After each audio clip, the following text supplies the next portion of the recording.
First ever factory outlet మన Mukunda jewellery వారి bangles and కడా మేళ వచ్చేసింది. అందమైన బ్యాంగిల్స్ అండ్ కడా కలెక్షన్స్ పై కూడా ఫ్లాట్ 7.99% VA ముకుంద జ్యువెలర్స్ కి ఇప్పుడే వచ్చేయండి. సూర్యాపేట జిల్లా యర్కారంలో రాజకీయ కక్షలతో బీఆర్ఎస్ నాయకుడు చింతలపాటి మధును కొందరు దారుణంగా హత్య చేసి గ్రామ శివారులోని కాలువలో పడేశారు. గతంలో మాజీ సర్పంచ్ మిద్దె రవీందర్ హత్య కేసులో మధు నిందితుడిగా ఉన్నారు. ఆయన వర్గీయులే ఈ హత్య చేసి ఉండొచ్చని కుటుంబీకులు అనుమానాలు వ్యక్తం చేస్తున్నారు. 1985 నుంచి 2024 వరకు రాజకీయ కక్షల కారణంగా యార్కారంలో సుమారు 6 హత్యకు గురైనట్లు పోలీసులు తెలిపారు. తాళ్లగడ్డలో తాటిపాముల జానయ్య అనే వ్యక్తి ఇంట్లో మద్యం సిట్టింగ్ ఏర్పాటు చేసినట్లు పోలీసులకు ఆనవాళ్లు లభించాయి.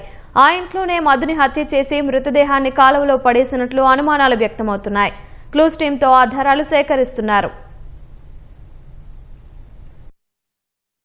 మేము సర్పంచ్ అయిన తర్వాతనే ఒంటి దెంకన్న మర్డర్ అయ్యిండు. మర్డర్ అయిన తర్వాత ఇంకా కొద్దిగా పగలు ఎక్కువైనాయి.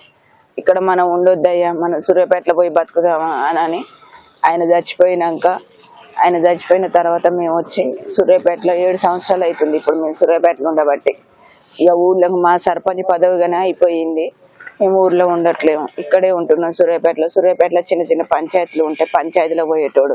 నాకు ఆ కాంగ్రెస్ వాళ్ళ మీదనే అనుమానం ఉంది. మిద్దె జీవన్ గాడు, మారిపల్లి సతీష్ గాడు, కుంటిగొల్ల సీను, కట్టెబోయిన మల్లిగాడు, కట్టెబోయిన సీన్ గాడు, మిద్దె కీరను, బొర్రారును ఆయన గన పోకపోయేది.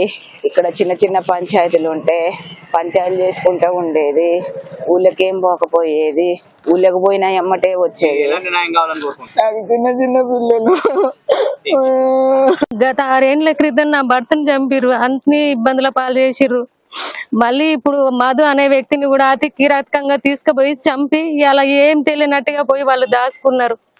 ఇంకా ఎన్నేళ్ళు మమ్మల్ని ఇట్లా ఇబ్బంది పెడతారు. మేము ఎవరి జోలికి ఏం పోవట్లేము కదా, మా జాగాలో మేము వచ్చి సూర్యాపేటలో బతుకుతున్నాం, మా కూలో నాలో చేసుకుని ఇక్కడ ఉంటున్నాం.